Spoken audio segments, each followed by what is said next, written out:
Hey everybody, this is Dr. Mike. Well, not quite yet, but I'm working on it. So I wanted to talk to you guys about something I see on the internet a lot, and I think it's thrown around. People don't understand it, but you hear it.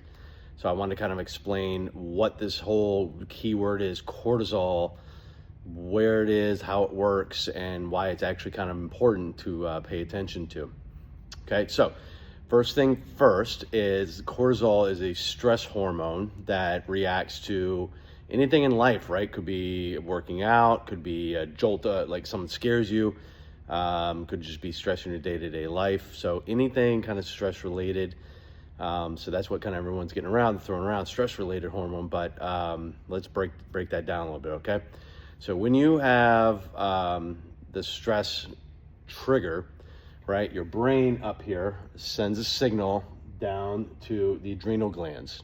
Okay, now the adrenal glands, if you can see, there's little yellow things sitting on top of the kidneys, and now those secrete the cortisol. Okay, so I don't want to go too much in the weeds here, but I just want to tell you, so the adrenal glands are what's creating the cortisol in your body. Now, why is this important? So stress is created, the cortisol is released into the bloodstream, and all of a sudden one of their first jobs is to tell insulin, stop, chill out, right? Don't take the glucose, right? Because insulin's job is to take the glucose in the body and then transport it to where it's needed, right? So it's needed in the muscle tissues, it's needed in the brain, it's needed in the liver. So first thing cortisol does is go, hold up, I got this, right? You chill out, I'm in charge now, stop working.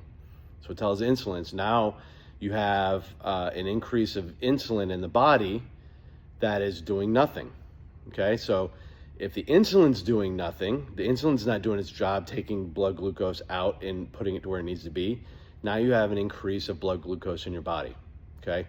So the increase of blood glucose in your body means that you have more sugars running around that aren't being utilized. It also means because they're not being utilized, you have an increase of blood pressure in your veins, okay? So both of these are not kind of a good thing. So then the second thing cortisol is doing is it's going, okay, I have this stress going on. I need to give you an immediate energy source so you can properly handle this, okay? So what it does is it starts signaling things to break down fat and protein in your body. Now, a lot of us are going, hell yeah, that's a good idea, right? I need all this fat gone. Let's get it. So cortisol, good, right? So not so much, right? It's good in that it provides an instant energy. But what happens is if it's already telling the insulin, don't work, and now it breaks down all this fat and protein in your body, which creates more blood glucose. So now you have an increase of blood glucose from that, plus you have the extra from the insulin not doing its job already, so now you have increased blood pressure, okay? Now, you have these two things working kind of like counterintuitively, right? They're supposed to be, blood glucose is good, it's supposed to be used, but it's not able to.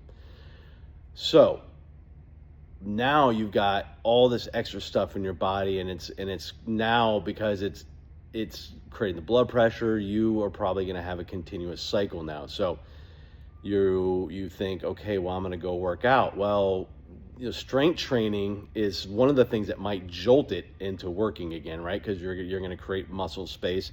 Some of that insulin might be go, oh fuck, I do need to work. So it brings stuff in.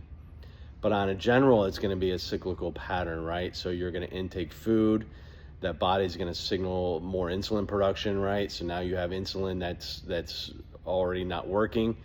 Plus you have the cortisol that's dumping extra protein fat breakdown in there. So now it's just becoming a systemic problem. So where this becomes an issue now is it becomes systemic, right? So you have a continual stress pattern, right? And your body's stressed, it's inflamed because of all this stuff is happening. It's not able to be used. So your body, after a certain time, the insulin is keep getting released, but it's not doing anything. Your body goes almost like cries wolf. Well, I'm not going to work anymore. You tell me there's food in there, you tell me I have work to do, but then there's no work for me to be doing. So that's what insulin resistance comes from. it is no longer working. So it stops working. It basically goes back to sleep and ignores all the calls. So now you have a problem. So now you've had the stress hormone going so long that you've created the insulin resistance, and you are no longer functioning properly. So this is one of the main reasons why people go to the gym. They work out all the time, and then it's like, why isn't anything happening? I'm eating right, I'm doing this, I'm doing that, and nothing's working. Well, because you had stress so long, your cortisol levels are up, and it's counterbalancing the insulin production, right? And now your insulin's just doing nothing, okay?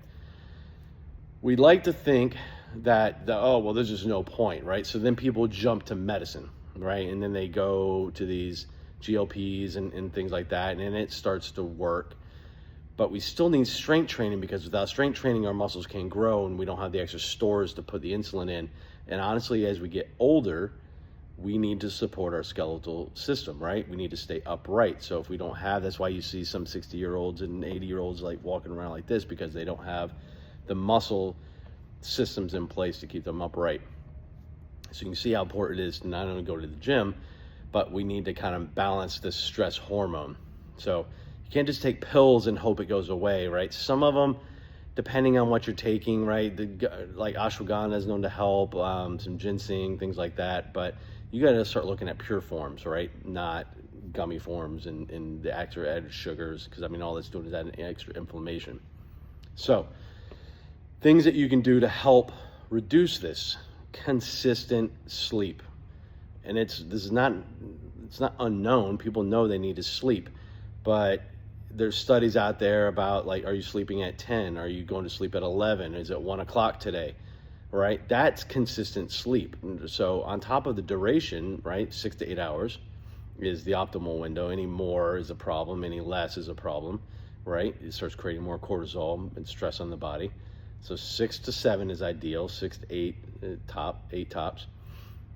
Consistent sleep, same time every night, go to bed. Plenty of water, exercise, diet, nutrition, lower your sodium intake, okay? All these things you can do to help start reducing the stress, the cortisol effects in your body. Weight training is going to start shocking the body and the insulin to start working again. So you definitely can't just run and expect, the cortisol and the effects of that to kind of, though they will a little bit over time, but weight training is really going to push them to start kicking in to drive again.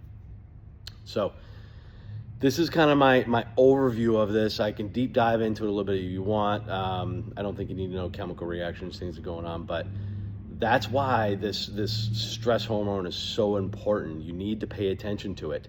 If you don't know your numbers or valid numbers, I can put them in the comments, but I would recommend going and get your blood tested, check for cortisol levels, because all your hard work could be inhibited by this cortisol hormone that is just taking over your body, right? So hope this gives you an understanding of what cortisol is, why it's so important. And one other thing is, when you do work out, you do get a stress hormone, but that's an acute response to it, right? It's an immediate, you just put stress to me. As long as that doesn't maintain, right? Which we're not going to be working more than an hour or maybe 2, but it's an acute thing. It's not sustained over 5-10 years. So as long as you have that brief shock to the system, the body's able to kind of adapt and come over it. So working out is good, health nutrition is good, stress hormone, not so good, guys. But hopefully this helps and helps you understand, and you guys can start focusing on the issue and get it resolved, right? See you guys in the gym.